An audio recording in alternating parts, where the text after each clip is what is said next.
Well, it's the 11th week of 260 Minutes now. After last night's kind of flaky set, I spent a little bit more time on this one. I am going to actually do it as the one long-form story that I mentioned last night, but it's not going to be the same story that I actually intended. That story, I really just want to make fun of my bank relentlessly, but I just couldn't get it polished enough yet for today. But this is a different story about almost getting arrested. And we're at Comedy Monday night, where I always love performing, and I hope they love seeing me.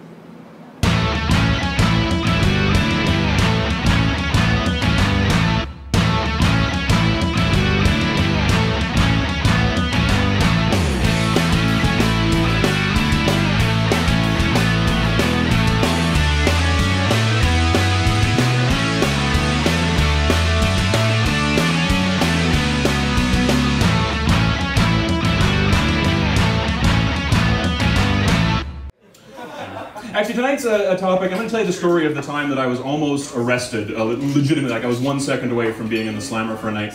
And what pisses me off about the story is that it was for no reason that I deserved to be arrested. Like, I've done other shit that I should have been locked up for. Like, I've stolen road signs, but that's not my fault. It was Cougar Town Circle. That's their fault. I plead ignorance and immaturity on that one, okay? Yeah. I stole a trampoline from my best friend's girlfriend's backyard in the dead of night one time because we didn't have a trampoline. Pretty much all the reason that you need for that one. I've actually, this is something true, I vandalized a alley in Coquitlam, BC for the sake of a magic trick, which fucking bombed. I had spray paint, like this prediction thing where they were 13 floors up in the hotel and they were going to pick a card and I was going to predict it. I was hooked up on like wires and I had wired for sound and stuff, but they couldn't see the spray paint from 13 floors up. I don't know if you've ever been part of a magic trick that hasn't happened, but it is the worst feeling in your entire life. Because it's all this build-up and anticipation and then you just have a mess on your hands. It's like, have you ever really expected to get off and then just not? Like you had a great date and then she, you know, blue-balled you, or you went and saw The Dark Knight Rises.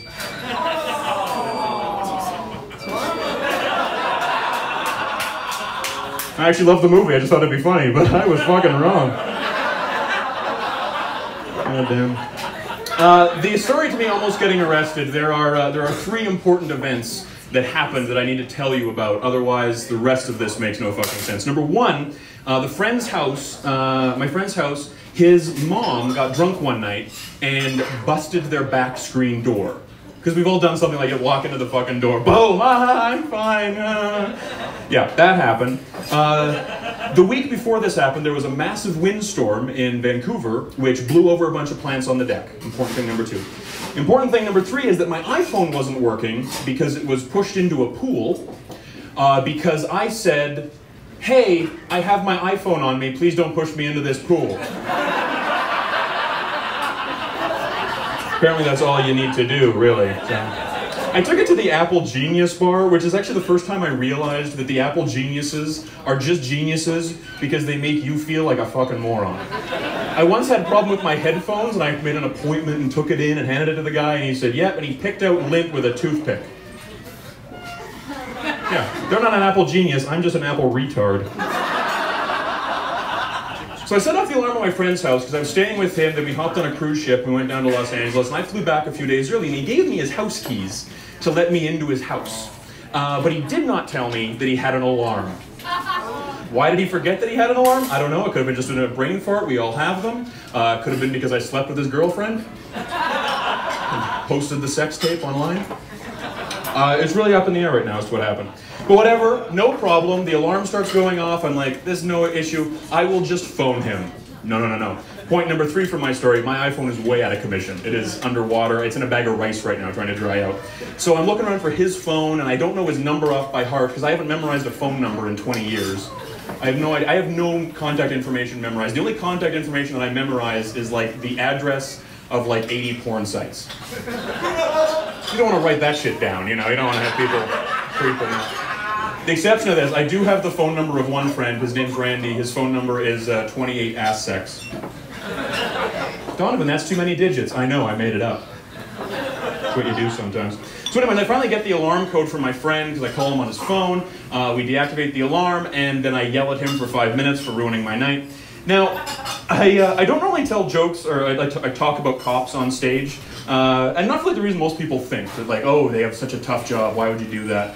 Like, just because you have a shitty job doesn't mean I have to instantly respect you, you know?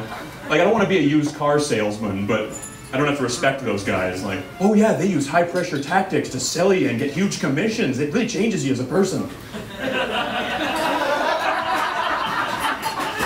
The reason I don't tell jokes is because I just think it's so easy. Like, you know, oh really, a human being abused power? Oh, how fantastic and unique. Yeah, go on.